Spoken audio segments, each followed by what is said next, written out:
y me dicen que presento un programa que se llama Noticias del sueño. Y a mí hasta las noticias me dan sueño cuando estoy viendo decapitados y eso, me da sueño. Y además yo creo que el sueño no tiene nada que ver con las noticias. Yo creo que el sueño es una cosa reparadora y feliz y es una puerta a otro universo, a un universo mejor que este. Y lo de noticias suena muy angustiante, entonces pues me tengo que poner a pensar. Entonces pienso y pues, en fin, se me ocurrió que Noticias del Imperio de Fernando del Paso pues, medio podría ser una, una novela sobre el sueño, no sobre el sueño como el que yo tengo, sino sobre lo que sueña despierta la deschavetada emperatriz Carlota. Entonces, bueno, pues a lo mejor dije, pues medio podría yo hablar de eso. Pero la mera verdad es que yo soy como Sor Juana. Yo, primero, sueño. Bueno, estos letreros ahí se divierten, si se quedan despiertos, yo creo que yo no.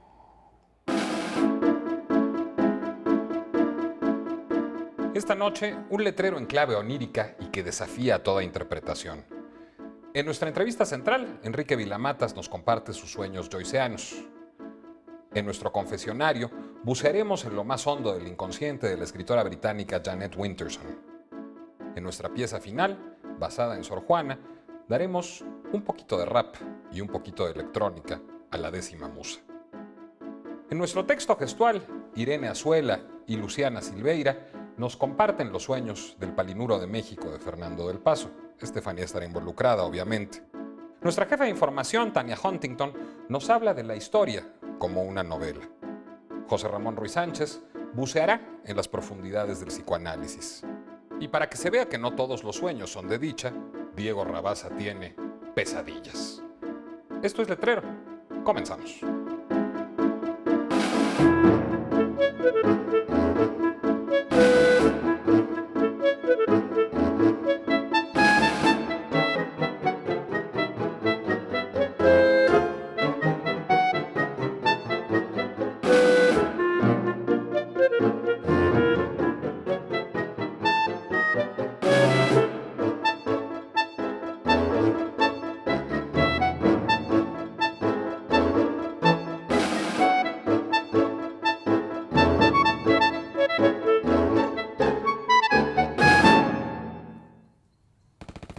Aguanta, Diego, resiste, resiste. Es que son muchos. Estamos rodeados por bestsellers. ¿Ve esas pilas de Luis Pastos? No puede ser. No, ahí viene la nueva edición de ¿Quién se robó mi queso? ¡Cuidado! Pero ¿a nosotros qué nos ayuda? Creo que ahí viene Tania Huntington. Ahí viene Tania. Pues vamos. Una vez Woody Allen dijo que los académicos son como la mafia, solo se matan entre sí. Y en efecto, he estado en conferencias de doctos que recordaban más bien escenas del Padrino. Tomemos, por ejemplo, la vieja rencilla entre la literatura y la historia, la cual sigue rugiendo como si ambas disciplinas pertenecieran no a las humanidades, sino a dos familias sicilianas. La pregunta central de esta polémica sigue siendo vigente. ¿Cuál de las dos, historia o ficción, nos servirá mejor para ponernos en contacto con nuestro pasado? ¿Preferimos los datos duros de los historiadores, a fin de cuentas, sobre la visión de la realidad que pueden ofrecer sus grandes novelistas? ¿O pueden los historiadores hacer hincapié en la ficción en la medida que mejor les parezca, tal y como hacen los críticos literarios con la historia? Hayden White, un posmoderno temprano, indagó en esta problemática por medio de su libro seminal Tropics of Discourse, publicado en 1978. Según él, la historia se ha definido durante mucho tiempo como una semiciencia, ocupando así un terreno neutral que supuestamente existe entre el arte y la ciencia, y volviéndose, sin embargo, el enemigo de ambos. Pero ¿quién puede negar que, como sostiene White, existe una poética de la historiografía? O por otro lado, ¿quién puede sostener que Suetonio, Tocqueville o inclusive nuestro libro de historia de la SEP nos está diciendo la verdad sobre lo que realmente pasó? Y si eso les ofende, me duele ser la primera en decirles que el pípila a lo mejor nunca existió. Pero la tesis de Hayden White sobre la necesidad de reconocer abiertamente el elemento de la ficción en la historia ha tenido, a mi modo de ver, repercusiones algo bizarras y sin duda no anticipadas por el propio White en la filología. Porque si se le concede al historiador el don de la ficción, ¿cuál entonces es el terreno que pertenece al crítico literario ahora que le ha sido arrebatado su monopolio sobre la mentira? Tal vez por eso los novelistas se preocupen cada vez más, desafortunadamente, por decirnos la verdad, en lugar de por inventarse una buena historia.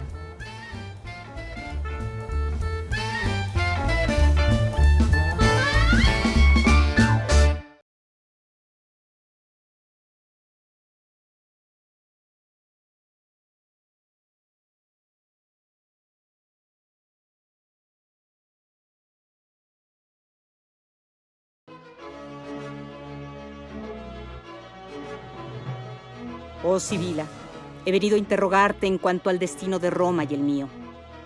El rostro de la mujer cambió de manera gradual. El poder profético se apoderó de ella, se retorció y jadeó, y en todas las galerías hubo un ruido como de carreras, portazos, alas que me rozaron el rostro. La luz se apagó. La Sibila musitó un verso griego con la voz del dios. La que gime bajo la púnica maldición y se ahoga bajo el peso de su oro, antes de sanar, aún más enfermar.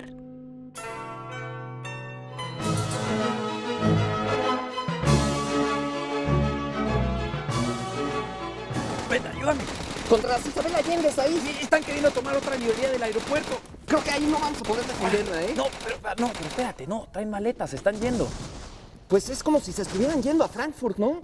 Sí, ¿sabes qué? Vamos a aprovechar para recargar. Menos mal que les cayeron los contadores y los directores de marketing. Ahí los van a tener entretenidos un rato. Mercenarios, miserables, ahí se van a quedar entretenidos. Híjole, yo ya estoy exhausto. Yo creo que voy a tener que regresar a psicoanálisis después de esta guerra. Estoy traumado. ¿Quieres saber de psicoanálisis? Sí, pero bien, no me vayas a recomendar libros de autoayuda, caldo de pollo para el alma. No. Psicoanálisis serio.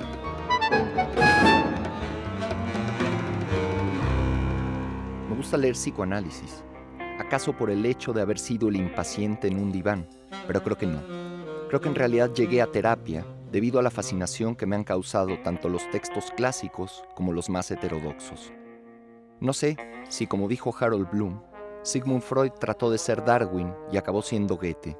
A veces la comparación me parece injusta, sobre todo para Freud, porque la verdad, aunque me encanta el viaje a Italia, Goethe está lejos de haber marcado mi manera de comprender el mundo, como en cambio lo ha hecho el psicoanálisis y sobre todo sus textos. La maravilla del psicoanálisis tiene dos facetas. La primera es la más obvia. Se trata de la enorme capacidad narrativa de Freud y de sus muchos seguidores, incluso predecesores. Uno lee los casos y aparecen elementos que la ficción había ido desgastando con los modales que había adquirido conforme la novela se volvía parecida a sí misma durante el siglo XIX. Un niño recién muerto se le aparece a su padre en sueños y le dice: «Padre, ¿no ves que me estoy quemando?». El padre despierta para encontrar que ha caído uno de los cirios. De pronto, cada personaje contiene una historia secreta y todos los lectores aprendemos a ser detectives. El deseo deja de ser una línea recta y se convierte en laberinto. Los parientes más cercanos poseen fuerzas insospechadas. Y esto ya me coloca en el territorio del segundo aspecto del psicoanálisis que me interesa comentar aquí. No solo es una mitografía, sino también una lógica de lectura, acaso la más interesante de aquellas con las que contamos. Si tuviera que señalar dónde está la lógica de lectura que propone el psicoanálisis, diría que en complementar la flecha del tiempo, que viaja desde el pasado hacia el futuro, con una lógica retrospectiva. Gracias al psicoanálisis, el pasado es siempre nuevo. Cada lugar del presente desde donde lo leemos nos muestra una perspectiva distinta, pero también el esfuerzo de simplemente recordar modifica aquello que recordamos. Lo que significa este cambio es entonces que la forma del pasado habrá de venir del futuro. Esto quiere decir, en otras palabras, que al leer una buena novela, cada página que avanzamos la modifica por completo. pero tengo que dejarlos. Estoy en terapia. ¿Cómo nos ayudarían Sor Juana y tantos otros clásicos contra estos bestsellers que se reproducen por minuto? ¿Nos ayudarían? Pues nos están ayudando. ¿Qué no ves que todo el tiempo regresan a nosotros? Pues sí, pero ya casi todos están muertos. No. Mira, por ejemplo, hay estos raperos de Word que están haciendo Primero Sueño, rapeado. ¿Te cae? Mira. Mi nombre es Ewor y me dedico a escribir. Me dicen Baet y me dedico a hacer rap. Mi nombre es Eric Fiesco, también conocido como Sikel, y me dedico a escribir y rapeo. Bueno, los tres juntos somos Tinta Permanente. Nos conocimos, de hecho, ya haciendo rap cada uno por su parte. De repente coincidíamos en algunos lugares hasta que un día pues se dio, ¿no? Bueno, nuestro elemento es la tinta y entonces nosotros somos tinta que queda permanente en la mente de quien lo escucha. Bueno, me propusieron como hacer una especie de ensayo en base al texto de Sor Juana de Primero Sueño. Y bueno, como nosotros nos dedicamos a hacer rap, pues en base a eso hicimos un poco de rap sobre Primero Sueño. Es como parte del rapero escribir lo que él rapea. Entonces, como se trató de imprimir el texto, leerlo, ponernos de acuerdo un poco en cuáles son los conceptos base en los que nosotros nos íbamos a ver reflejados al momento de escribir, y ya como pues escribir, redactar. Pues lo más difícil primero fue tratar de entender el texto. Tiene demasiadas palabras y pues no es tan corto que digamos. Entonces hay palabras demasiado complejas que en el español actual, bueno, en el castellano actual no están como muy definidas. Entonces a sacar la enciclopedia, encontrar qué significa cada palabra y en base a eso ya empezar a trabajar y dar forma pues según nuestra interpretación, ¿no? Según lo que cada quien pudo ver en el texto.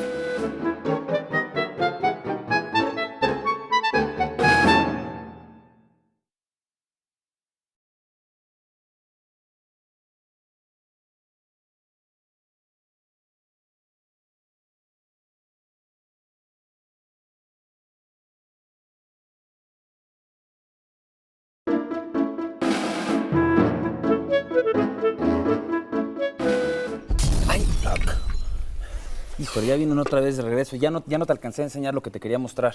Bueno, pero algo rápido, ¿no? Dale, instantánea, sí la alcanzamos a ver. Pues bueno, mientras. Está buenísima.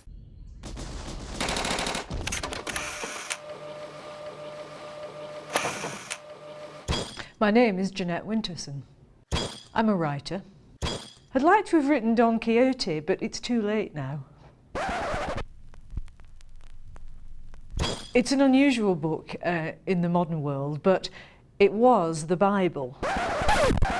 I was brought up by very religious parents who were evangelists, and they weren't educated, and they didn't want me to read books, but they only wanted me to read the Bible, which is what I did when I was very little. But of course, it's a very good book to learn to read on and to learn to write on, because the language is very beautiful and it's very economical, and it tells a story in a few words, and those stories are powerful. So it's never such a bad beginning. In my youth, I was brought up in a gospel tent, and the idea was to save souls, so that by the end of the evening, everybody would have found Jesus, put their hand up. So, you know, I'm still thinking somewhere, because you never get rid of your past, that I'm saving souls, because I want people to read the work and take something away with them, which really does change them. I can't help that. You know, my mother wanted me to be a missionary. I am. You can't have a kind of tick list saying, was this true, did this happen to you, or did this not happen to you? Some people say, did you really work in a funeral parlour, you know, making up dead bodies, or did you really drive an ice cream van? And these things are irrelevant, because what matters is when my story, whatever it is, becomes your story, no matter how far removed from your own experience. So the question of autobiography doesn't really work unless there's a transfusion which happens between us. I think that authenticity is a better word than autobiography. It doesn't matter so much, did it happen exactly like that in your life? It matters, did it happen to you emotionally, imaginatively, intellectually, in a way which is so real, even if you dreamed it one night?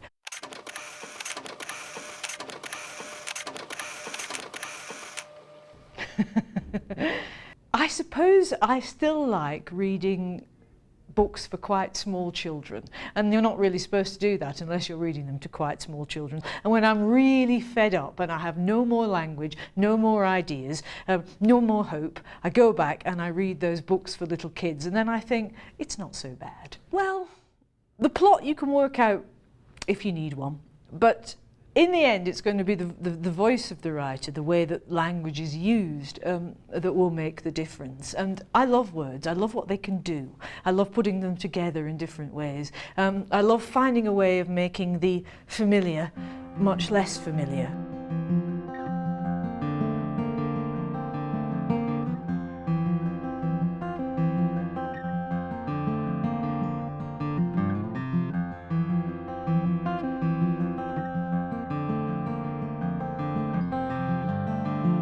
I suppose I have an ideal reader, and that reader would be somebody who reads slowly enough for the language to do its work.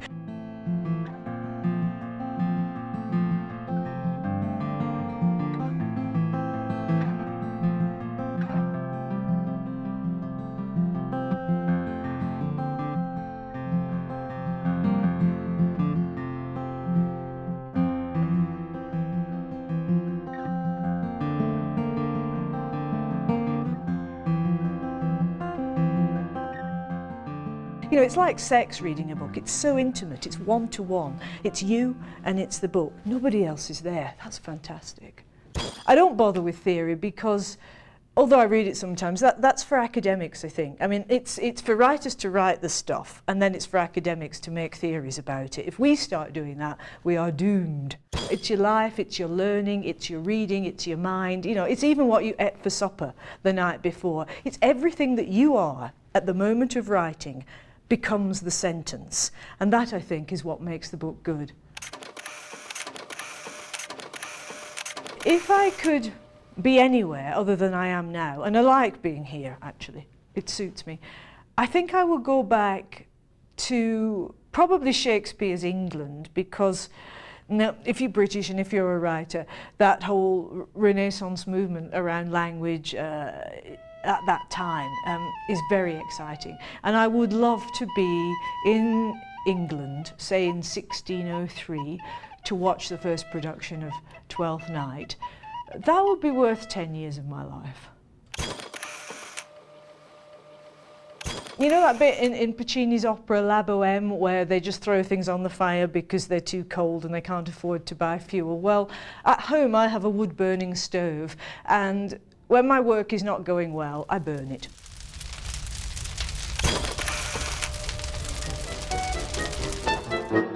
¡No! ¡Luches for dummies! ¡Ah! ¡Otra de vampiros! ¡Ya no lo aguanto más! ¡Ahora sí les voy a dar todos sus... Yo te cubro, tranquilo.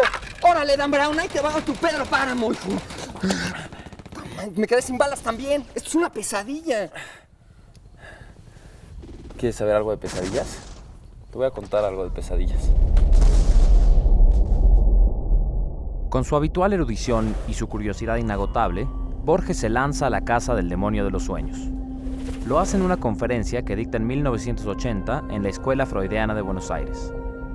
Busca entre algunos de sus autores favoritos, hurga en las razones por las cuales Dante no incluye a las pesadillas en los primeros círculos del infierno.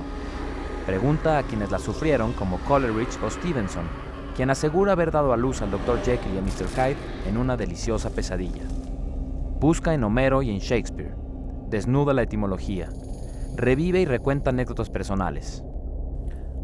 Al final, como suele suceder con Borges, aún en este texto que no se asoma ni siquiera a sus obras trascendentes, su búsqueda, el proceso mismo de mirar en una dirección, termina por ser un hallazgo en sí mismo. La pesadilla se descubre como un extraño e inacible páramo de esa pequeña eternidad personal que son los sueños.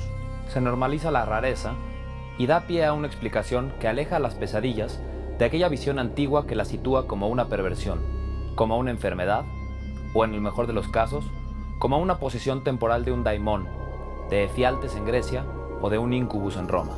Todas sugieren algo sobrenatural. Pues bien, ¿y si las pesadillas fueran estrictamente sobrenaturales? Si las pesadillas fueran grietas del infierno, si en las pesadillas estuviéramos literalmente en el infierno, ¿por qué no? Todo es tan raro que aún eso es posible. Y no solo es posible, advierte el gran discípulo de Carl Jung, James Hillman, sino que es revelador. Ahí donde la pesadilla acontece, el dios cabra Pan, invocado por Octavio Paz en La llama doble, se muestra. Y nos aleja del estado civilizador al que hemos sometido a nuestros instintos. El miedo, el pánico, es instintivo. Y el instinto nos devuelve al instinto, de tal manera que es en ese estado limítrofe del sueño que podemos rescatar los elementos reprimidos de nuestra verdadera naturaleza. A los sueños, dice Borges que decía Sir Thomas Browne, solo podemos acceder con la memoria. A las pesadillas, con la impronta que las imágenes dejan en nuestro mapa psíquico. La imagen es un resultado, es una consecuencia, es lo menos importante. Lo que educa, lo que muestra, lo que revela, es el estado de pánico.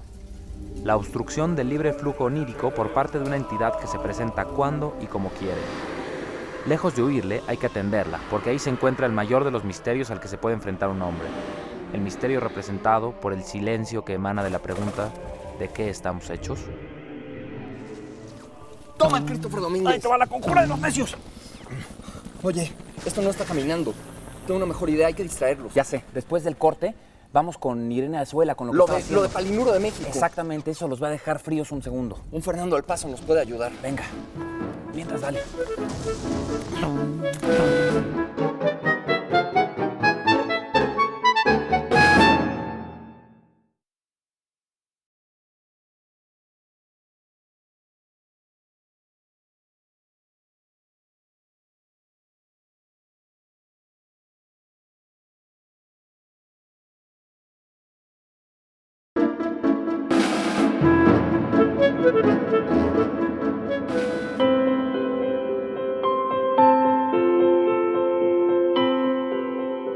Lo hacíamos deliberadamente. Lo hacíamos espontáneamente. Pero sobre todo, hacíamos el amor diariamente. O en otras palabras, los lunes, los martes y los miércoles. Hacíamos el amor invariablemente. Los jueves, los viernes y los sábados. Hacíamos el amor igualmente. Por último, los domingos. Hacíamos el amor religiosamente. O bien hacíamos el amor por compatibilidad de caracteres. Por favor. Por supuesto. Por teléfono. De primera intención y en última instancia. Por no dejar y por si acaso. Como primera medida y como último recurso. Hicimos también el amor por ósmosis y por simbiosis. A eso le llamábamos hacer el amor científicamente. Pero también hicimos el amor, yo a ella y ella a mí. Es decir, recíprocamente.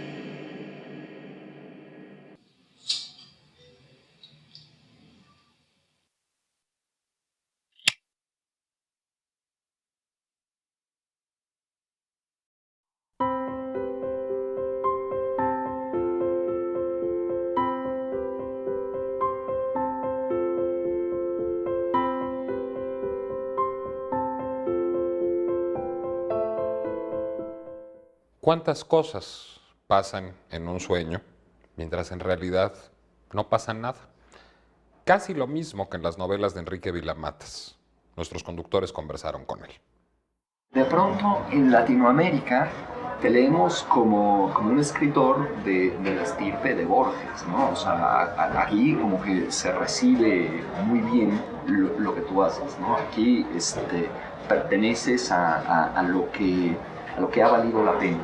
¿Sientes tú que contra un título genial, Hijos sin hijos, aquí tienes hijos en Latinoamérica? Hay personas que tratan de escribir como en esta línea, pero que no, al igual que escribir como Borges, no va bien nunca. Yo mismo he intentado, después del colapso físico, intenté ser raro como yo había sido antes. Y entonces fui más raro que nunca, porque fue una cosa absurda. Quería recuperar mi rareza e intenté copiar mi rareza y no me salió mal. En cuanto a lo de Borges, es cierto, lo que pasa es que ha ido construyendo un mundo que se ha alejado del suyo, por supuesto, con el tiempo, desde luego con el tiempo. Sería también una línea como la de Flaubert y Kafka, que son los escritores que también me interesan mucho, que son curiosamente realistas, a pesar de que para ser realistas utilizan totalmente la ficción, pero son más realistas que los verdaderos realistas, que los así llamados realistas. Es una paradoja que necesitan de la ficción para decir la verdad o acercarse a cierta verdad.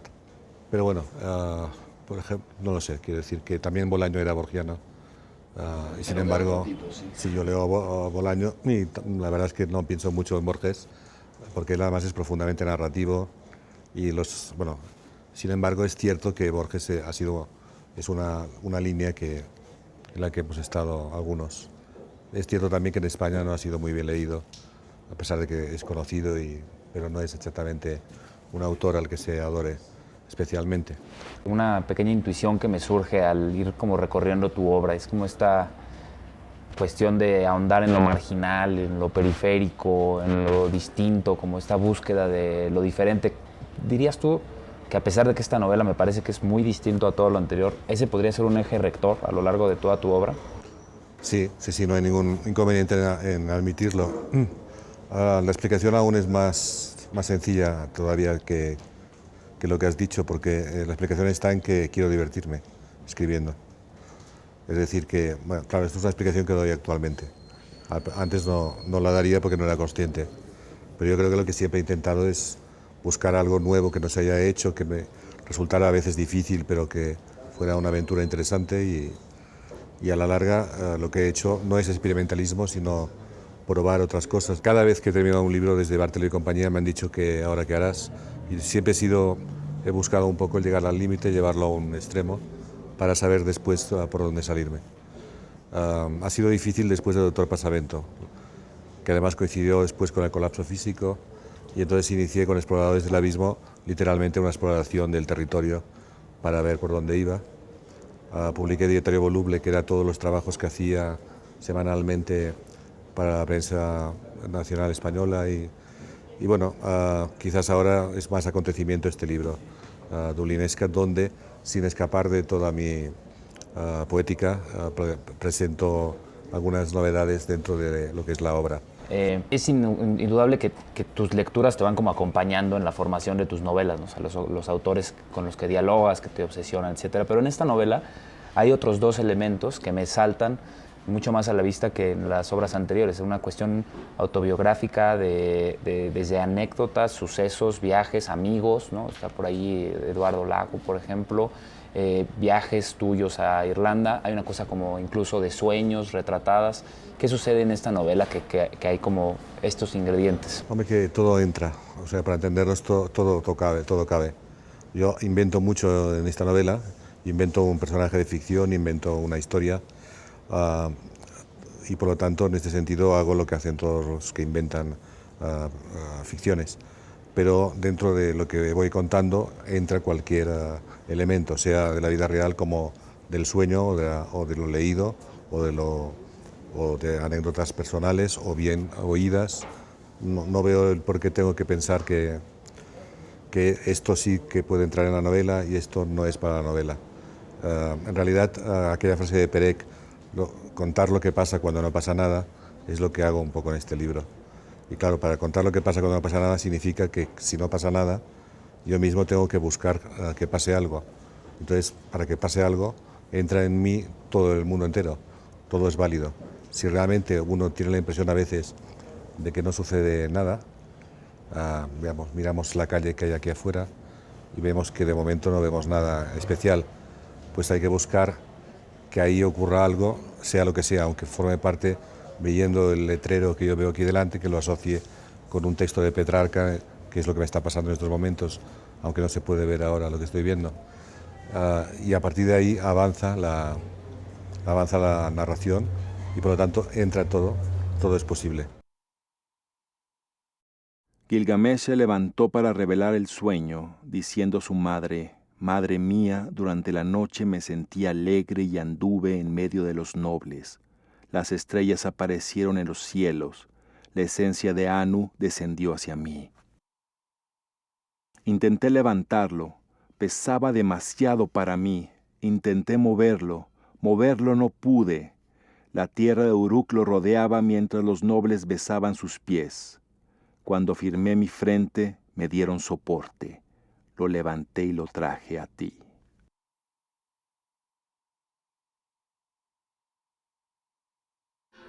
¿Cómo acabas? muerto a la vida y vivo a la muerte. O sea, para saber bien dónde vuelve a entrar el estribillo y eso. Camino sobre el patíbulo, observando el crepúsculo, con las estrellas que destellan siempre tan bellas. Todo fuera de un silencio, con excepciones, claro del viento. Se oye bien también. No, Yo me digo gusta que- más con el... sí, yo digo que a capela, güey. Pues sí fue un reto, fue bastante complicado, porque el texto es bastante complejo. Tal vez para él es complicado entenderlo y para él es fácil sentirlo. Yo creo que Hay es que un ser texto, muy intuitivo, de hecho. Yo creo que lo complicado ha sido más bien la interpretación de sus textos, más que el traslado de los textos al rap.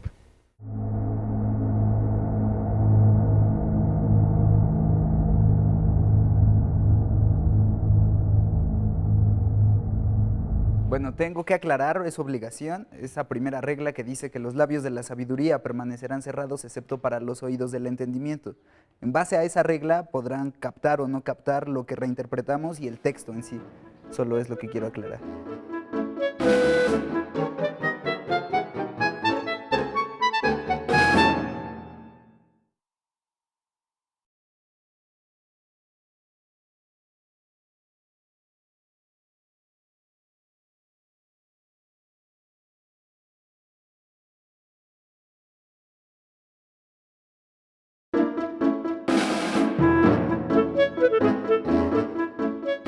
Plácidamente que estábamos soñando con Enrique Vilamatas y de pronto nos despertamos.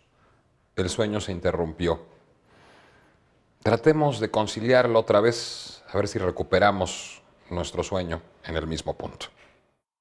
Yo lo que percibo en Dublinesca es un cambio de ánimo, un cambio de esa mirada como vas incorporando la vida, ¿no? De alguna manera, no sé si es un cambio de andadura, un cambio de tono, no sé cómo lo sientes tú. La verdad es que puedo decir muchas cosas, pero también me parece que no me corresponde demasiado. Es cierto, por ejemplo, que he perdido el ánimo de la provocación por la provocación, he perdido el ánimo de lo banal por lo banal. Todas las frases del libro están colocadas con una intención, ninguna de ellas sobra especialmente. Tuve la oportunidad de quitar un poco, agilizar el comienzo, pero habría destruido la creación del personaje. Trataba de explicar que este hombre no sabe qué hacer con su vida, no sabe qué hacer, se aburre enormemente y además está acabado. Que este personaje está tan mal que lo único que le puede pasar es que mejore ligeramente, como mínimo. Y de hecho no tiene nada al principio del libro y al final al menos tiene un viaje a Dublín y tiene además, que es lo más paradójico de todo el libro, futuro, porque encuentra en el apocalipsis y en el funeral por el fin del mundo y el fin de la era de la imprenta y su propio fin, encuentra un futuro, algo que hacer. Y tiene que ver con otra frase tuya de otro ensayo en el que dices que tú lo que haces es llenar de sentido el absurdo de la vida, ¿no? Bueno, y aparte de la idea de que nacemos en el caos y vivimos en un caos que tratamos de controlar y de ordenar. Eso en definitiva es también lo que es una novela. Me acuerdo cuando queriendo ser escritor buscaba que pasara algo para que yo pudiera contar, es decir, para que yo tuviera algo que contar. No tenía nada que contar. Posiblemente todavía estoy así, casi provocando un poco, pero es decir, desesperadamente para poder escribir buscaba que hubiera algo relevante realmente para poder contarlo. Y por eso de repente cualquier cosa le sacaba punta para poder decir que yo ya estaba como entrando en el orden del narrativo, que ya tenía algo que decir. Pero yo siempre estoy muy cerca de posiciones caóticas. Es decir, a mí en realidad, si me dijeran di la verdad de qué es lo que te gusta de la literatura, yo tendría que decir que me gusta, por ejemplo, Finnegan's Wake, porque es lo más extremadamente radical que conozco en literatura.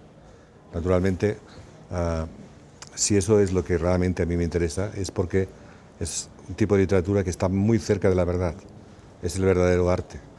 Trato a veces de conjugarlos con un tipo de literatura más convencional para llegar a un cierto público y no quedarme en una encerrona máxima, ¿no? Para llegar a esa parte final he tenido que pasar el proceso inicial de convencer al lector de que soy un alma bendita, un hombre sereno y tranquilo, que cuenta una historia de un jubilado, tal como la presento según qué cajas rurales de España que tengo que visitar. Sí, se trata de un jubilado que no sabe qué hacer con su vida. Y es así también como se puede contar la novela. Nos mandaron refuerzos, ¿no? Sí. A mí me mandaron uno de esos autores que además ya a veces, dada esta guerra con los bestsellers, leo con un poco de coraje porque prácticamente no se encuentra en ninguna librería, ¿no? Y es Emmanuel Bové, que es este autor francés, que fue uno de los grandes maestros del siglo pasado, que siempre tuvo como lectores muy finos en un circuito muy reducido, a pesar de ser un autor que no es complejo y que no es minoritario en ningún sentido. Pero, por ejemplo, pues lo admiraron escritores de su época como Beckett o como Peter Handke, bueno, un poco más adelante, y de todos estos escritores que estaban como muy comprometidos con la realidad francesa. Y Bové era de esos animales literarios que permanecían al margen de lo coyuntural y a los que les interesaba simplemente narrar una situación de la condición humana. Esta novela es quizá la mejor, es su primera novela, la publicó a los 23 años y es precisamente como la muestra más inequívoca de este poder de narración que tenía Bové.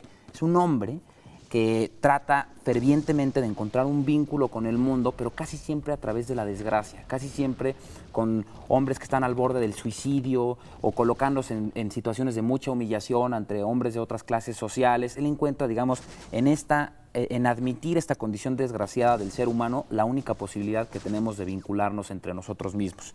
Y ha sido muy poco publicado y es de verdad uno de los autores más geniales que yo he encontrado en mi vida. Pues a mí me mandaron refuerzos en serio. Una editorial completa, el fondo editorial de Katz, esta todavía joven editorial argentina, que se ha dedicado a ampliar la conversación, es como me gusta pensarlo. Creo que lo que está haciendo Katz es traernos no solo autores como Eva Iluz o como Roberto Espósito o como Kwame Anthony Appiah, sino además lo que está haciendo es ampliar el panorama de los temas que interesan, de lo que se está discutiendo a nivel mundial, neurociencias, estos lugares de las ciencias sociales que no existían antes, estos lugares de la ciencia política donde se convierte en filosofía. Entonces son libros bien traducidos, muy bien editados y urgentes. Eran libros que tenían que salir ya en español, ¿no? Katz, la verdad, es una maravilla y es un refuerzo que necesitábamos. ¡Ay!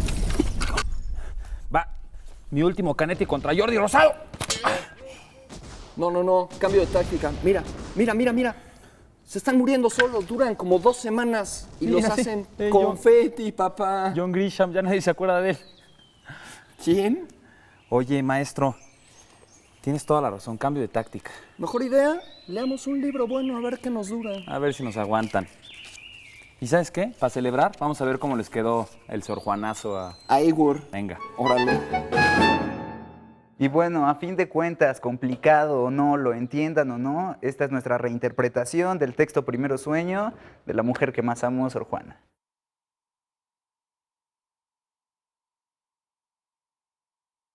Nocturno presagio, entre impresiones brillantes, espacio infinito, fragmentas el ciclo en instantes. Profundo silencio, ave de noche que mora, suspendida en las sombras sin luz y con fe. Sosiego inducido, buscando respuestas en él. Encuentras luz sin hacer, asombra. La luz emana de las sombras, asombra. La luz emana de las sombras, asombra. La luz emana de las sombras. Camino sobre el patíbulo, observando todo el crepúsculo, todo quedado en silencio, con excepciones, claro del viento, un arrepentimiento, Nick Timénez, un nuevo acento, un acoplamiento al vuelo tan fino, sacia su sed junto a la pared, con los faroles de fino vino, yace un trío de Emeneidas en su suplicio, al parecer por no obedecer, 3 murciélagos concibe Dionisio, lo que escucho lo escucharás, aquí estás, con esa oscura ave rapaz, tantas alas tan temerosas, por eso gritan tan silenciosas, tan lejanas del sol naciente, sordiciegas, siguen su fe de forma obediente. La tierra, el viento y el mar, tan apacibles se quedarán, que solo buscan no interrumpir, naturaleza quiere dormir. Así todos yacen en calma, que es el cuerpo solo materia cruda sin alma, muerto la vida y vivo la muerte, muerte. El mundo iluminado y tú despierta, te diste cuenta, se puede transformar la realidad funesta. Está en la polarización alcanzar las estrellas. Bella vida centella, hoy destellas entre ellas. Exenta y rutilante como siempre, brillas sobre los negros vapores de las guerras de los hombres. Cubres los horrores de los que se burlaban, de los que pensaban que al superior convexo no llegabas. Eres 3 veces hermosa como el 3 veces grande. Somos dueños del aire, vivéis en el vaivén, en la quietud contenta del imperio silencioso. Y las nocturnas aves te acompañan con su gozo, alegría. Ser puede noche en la mitad del día. La aparatosa máquina dormía, leyes inalienables que nos guían. Digo, sabes que estoy contigo para vencer los gajes del calor vegetativo. Sigo según lo establecido, a cada cual su merecido, gloria o castigo. Algunos van de jueces y no llegan ni a testigos. Punto y aparte, inicio en puntos suspensivos la segunda parte.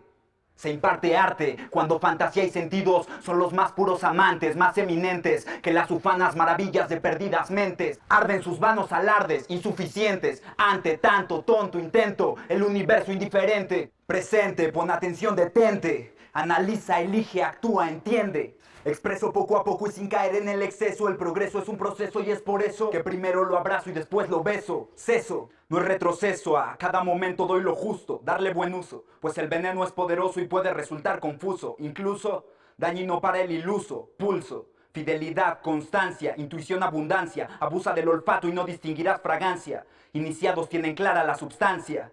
Iniciados tienen clara la substancia. Iniciados tienen clara la substancia. Iniciados tienen clara la substancia.